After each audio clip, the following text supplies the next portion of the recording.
네, 오늘 화요일입니다. 오늘도 주님의 은혜로 승리하며 살아가는 우리 믿음의 백성들 되시기를 축원합니다. 잠시 기도하겠습니다. 하나님, 오늘 하루도 주님의 은혜로 살아가며 승리하는 우리 믿음의 백성들 되게 도와주옵시고, 사랑하는 우리 교회 식구들의 믿음의 삶의 지경에 하나님의 돌보심과 은혜가 넘치게 하여 주옵소서. 지켜주실 것을 믿사옵고 거룩하신 예수님의 이름으로 기도합니다. 아멘. 네, 오늘의 말씀은 시편 69편 2절 말씀입니다. 제목은 깊은 내면 속의 외침이라고 하는 제목으로 말씀 나누겠습니다. 함께 읽겠습니다. 나는 설 곳이 없는 깊은 수렁에 빠지며 깊은 물에 들어가니 큰 물이 내게 넘치나이다. 아멘. 우리는 사람들을 기대합니다. 근데 정말 사람들을 누구나 어떤 사람 만나도 기대하죠. 이 사람이 좋은 사람이기를 바라는 마음으로. 근데 막상 정말 좋은 사람들이 그렇게 많을까요? 물론 잘하고 좋은 사람이면 좋고 기대가 되겠지만 죄 많은 인간이 그렇지 않고 실망을 주는 그런 모습이 더 많습니다. 특별히 우리나라는 정치에 대한 관심이 참 많은데 정치인들에 대한 기대가 물론 그 공약을 지키고 정말 그 가치를 이룰 수 있는 정치인이 나온다면 정말 존경하고 기대할 만하죠. 그런데 우리 성도님도 아시겠지만 정말 그렇게 완벽하고 기대에 부응할 만한 사람이, 인간이 있다라는 것이 쉬운 일이 아니라는 것이죠. 그런 면에서 인간의 모습을 들여다보는 건 참으로 중요합니다. 근데 이제 우리가 성경을 읽을 때 보면 많은 신앙의 위인들이 있잖아요. 위인들이라면 사실 막 굉장히 존경할 만하고 기대할 만한 사람들이다라고 생각하지만, 근데 성경은 등장하는 인물들을 그렇게 신화적으로 만들지는 않은 것 같아요. 그려내지 않았다는 거죠. 정말 인간적인 모습, 정말 연약한 인간의 그 모습이 있고, 또 그 인간이 하나님 앞에 붙들림 받는 그 과정을 있는 그대로 성경은 기록하고 있다고 저는 봅니다. 그래서 성경이 참 위대한 것 같아요. 많은 사람들은 위인을 막 꾸며낸 신화처럼 만들어서 정말 절대적인 그런 존재로 그려나가는데, 성경은 그의 연약함과 그의 과거와 그의 부족한 모습을 있는 그대로 성경 속에서 보여주고 있다는 겁니다. 오늘 읽은 시편에 기록한 이 다윗 역시 마찬가지죠. 다윗 하면 이스라엘 역사에서 가장 위대한 왕이고 가장 칭송받을 왕입니다. 근데 성경에 보면 다윗이 정말로 그렇게 모든 면이 완벽하고 그런 사람이냐? 그렇지 않은 것이죠. 오히려 인간적이고 또 때로는 연약한 그런 고백들을 시편에서 곳곳에서 고백하고 있는 것을 봅니다. 이것이 뭐냐면 다윗은 하나님 앞에 그만큼 솔직한 깊은 내면 속의 외침이 있었다는 것이죠. 저는 이렇게 솔직하고 그런 인간적인 모습이 정말 매력적이라고 저는 생각합니다. 다윗이 처한 상황이 이렇습니다. 우리 2절 말씀 볼까요? 나는 설 곳이 없는 깊은 수렁에 빠지며 깊은 물에 들어가니 큰 물이 내게 넘치나이다. 사실 자기가 잘났다, 나는 성공한 사람이다 하면은 어려운 당했던 과거의 모습을 굳이 이 사람들 앞에, 대중들 앞에 얘기하지 않아요. 물론 그 역경들을 견뎌나가고 이겨냈다라고 하는 것은 말할 필요가 있겠지만 굳이 이야기할 필요가 없는 것이죠. 다윗은 그렇게 본다면 하나님 앞에 또 사람들 앞에 굉장히 솔직한 매력이 있던 사람이에요. 나는 설 곳이 없는 깊은 수렁에 빠졌다. 골리앗을 물리치고 나서 엄청난 친송을 받았지만 지금 자신의 모습을 돌아볼 때는 자기가 일어설 자리도 없다. 그리고 큰 깊은 수렁에 빠져 있다라고 자신의 상황을 얘기합니다. 그리고 4절 말씀 보면 이렇게 말합니다. 자신의 상황이에요. 까닭 없이 나를 미워하는 자가 나의 머리털보다 많고 부당하게 나의 원수가 되어 나를 끊으려 하는 자가 강하였으니 내가 빼앗지 아니한 것도 물어주게 되었나이다. 까닭 없이 나를 미워하는 자가 있어요. 그리고 나의 머리털보다 많고 부당하게 나의 원수가, 그러니까 내 머리카락보다 많은 원수들이 나를 공격하고 나를 끊으려 하는 자들이 오히려 강해집니다. 이런 어려움들, 이런 상황이 되면 어떻게 될까요? 너무나 힘들고 어렵죠. 내가 하지 않은 일도 했다고 말하는 거짓말하는 사람들이 주변에 차고 넘칩니다. 가장 가까운 형제, 가족조차도 자신에게 등을 돌린다라고 말하고 있어요.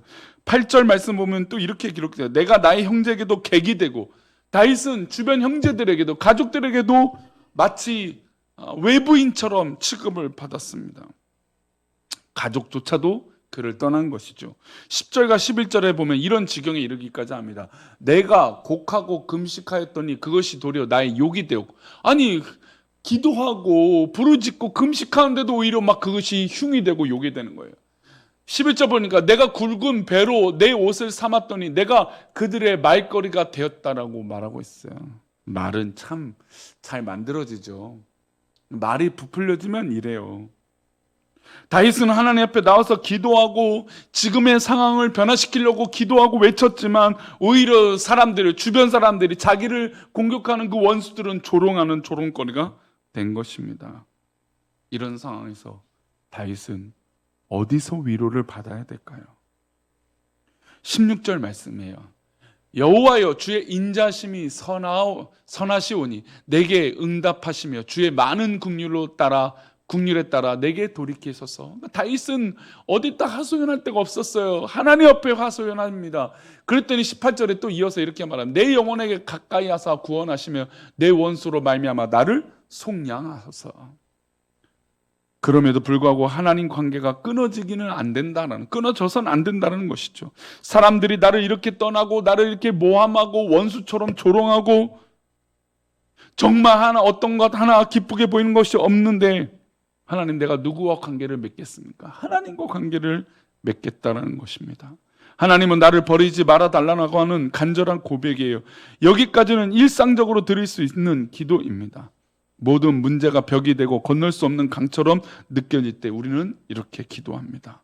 하지만 다윗은 여기서 좀 더 나가요. 그러니까 이런 솔직한 외침 이후에 또 한 걸음 더 나가요. 우리가 상상할 수 없었던 기도를 주께 드려요. 24절과 25절인데요. 주의 분노를 그들의 위에 부으시며 주의 맹렬하신 노가 그들에게 미치게 하소서. 그들의 거처가 황폐하게 하시며 그들의 장막에 사는 자가 없게 하소서.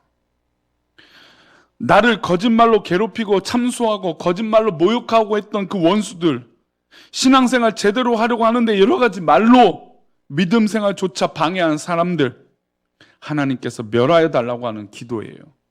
그들의 거처가 황폐하게 하시고 그들의 삶을 하나님께서 다 거두어 달라는 기도를 드리고 있는 것입니다.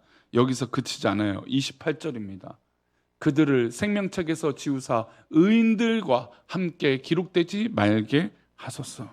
믿음의 위인 다윗이라면 모세의 기도처럼 저들의 죄를 사하여 주시고 차라리 내 이름을 당신의 생명책에서 지워달라고 말하는 사람이 말했던 이 모세가 있지 않았습니까? 그런데 다윗은 그렇게 기도하지 않았어요. 어떻게 보면 굉장히 솔직한 것이죠. 왜냐하면 지금 자신의 마음과 상황은 솔직하게 그럴 상황이 아니에요. 모세는 자기를 모함하고 원수처럼 공격하는 그들을 용서해달라고 기도했지만 다윗은 그렇지 못했어요. 근데 둘 다 틀렸다라고 말했었고 둘 다 맞다라고 말했어. 정말 각자에게 맞는 하나님 앞에 기도예요. 어떻게 보면 솔직한 기도예요. 다윗은 그 위대한 다윗도 너무나 강력한 원수들의 공격에 하나님 앞에 솔직하게 기도한 것입니다. 그들을 생명책에서 지워달라는 거예요. 저도 가끔 저를 모함하거나 없는 말을 하는 사람들을 보면 참으로 안타깝고 속상해요. 다윗은 마치 그런 솔직한 말로 기도하고 있는 거예요. 저는 여기서 핵심은 생명책에 지우라고 말하는 다윗이나 생명책에서 기록해달라고 하는 모세나 그것이 맞다라고 보다는 솔직한 기도가 맞다라고 봐요. 우리 내면 깊숙하게 있는 숨겨져 있는 내 솔직한 마음을 하나님 앞에 기도하는 것이 중요합니다. 우리는 하나님 앞에 오늘 이 자리에 나와 있으면서도 우리 마음을 숨길 때가 있어요. 예배를 드리면서도 이 영상을 들으면서도 숨겨놓고 삶을 살아가는 모습들이 있어요. 실제로는 그냥 다윗처럼 하나님 생명책에서 저 원수들을 지워주세요 그렇게 말하고 싶지만 겉으로는 아닌 척하는 우리의 인간적인 모습이 있다라는 것이죠. 다윗은 감정을 속이지 않고 묵혀두지 않았습니다. 감정을 마음속에 쌓아 묵혀두면 그 감정은 나를 상하게 합니다. 하지만 미워하는 마음이 들 때마다 하나님께 해소하는 다윗의 모습, 솔직한 모습이 정말로 중요합니다. 부디 오늘 하루도 살아갈 때 어떤 감정이 몰려올 때 정말 하나님 앞에 깊은 솔직한 모습으로 기도하는 우리 귀한 성도들의 삶이 되시기를 축원합니다. 이렇게 기도드려도 누가 뭐라 할 사람 아무도 없습니다. 하나님 앞에 솔직하게 기도하는 것이 더 중요한 것이죠. 그러니 오늘 하루도 우리 성도님들 깊은 속에 있는 그 마음을 하나님 앞에 솔직하게 토로합시다. 그리고 기도합시다. 하나님께서 기뻐 받아주시고 인도하여 주실 줄 믿습니다. 오늘도 우리의 마음을 알아주시고 우리의 솔직한 기도를 들으시는 하나님 앞에 기도함으로 승리하는 우리 모두가 되기를 축원합니다. 기도하겠습니다. 하나님, 오늘 하루도 우리가 살아갈 때 우리 깊은 내면 속에 있는 솔직한 마음을 하나님 앞에 내려놓고 기도하는 우리들이 되게 도와주옵소서. 하나님께서 바라시는 그 기도의 삶이 우리 가운데 드러나게 하여 주옵소서. 솔직한 마음이 진실된 기도가 되게 하여 주옵소서. 오늘도 그렇게 인도하실 것을 믿사옵고 거룩하신 예수 그리스도 이름으로 기도 올리옵나이다. 아멘.